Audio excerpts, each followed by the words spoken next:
Hi friends, welcome to Nithu Mithu Kitchen. Friends, இன்னைக்கு நம்ம ஒரு dry fruits kheer எப்படி செய்யறதுன்னு பார்க்க போறோம்.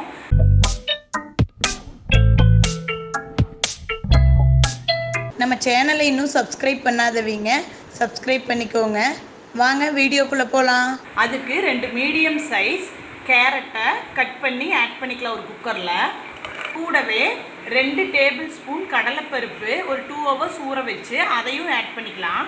நம்மளோட ட்ரை ஃப்ரூட்ஸ் எல்லாம் ஒரு 1 hour வாட்டர்லேயே ஊற வச்சுக்கலாம். அதுக்கு ஒரு 10 முந்திரி பருப்பு, ஒரு 20 பாதாம் பருப்பு, ஒரு 10 டேட்ஸ், இது எல்லாத்தையுமே நம்ம இந்த குக்கர்லேயே ஆட் பண்ணிக்கலாம்.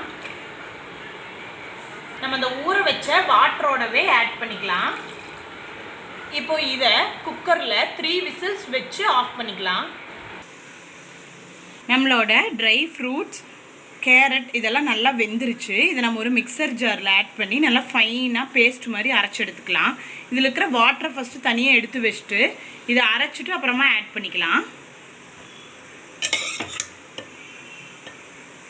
கொஞ்சமாக அந்த வேக வச்ச தண்ணி ஆட் பண்ணிக்கலாம்.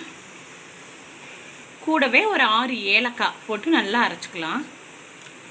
அரைச்சி வச்ச பேஸ்ட்டை ஒரு கடாயில் ஆட் பண்ணிக்கலாம்.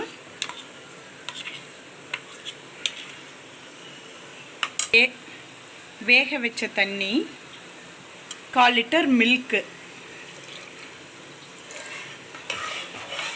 2 tablespoon Milkmaid add பண்ணிக்கலாம்.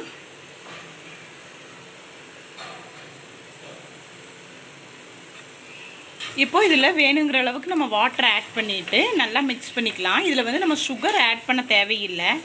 இந்த டேட்ஸில் இருக்கிற இனிப்பு, மில்க் மேடில் இருக்கிற இனிப்பு அதுவே நமக்கு போதும். இப்போ அடுப்பில் சிம்மில் வச்சு ஒரு 5 minutes ஹீட் ஆச்சுன்னு ஆஃப் பண்ணிடலாம்.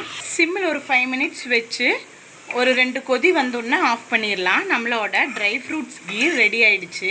இதை நம்ம சில் பண்ணியும் சாப்பிட்லாம், இல்லை ஹாட்டாகவும் சாப்பிட்லாம். இந்த வீடியோ உங்களுக்கு பிடிச்சிருந்ததுன்னா நித்து மித்து கிச்சனுக்கு லைக் கொடுங்க, ஷேர் பண்ணுங்கள், சப்ஸ்கிரைப் பண்ணுங்கள். தேங்க்யூ.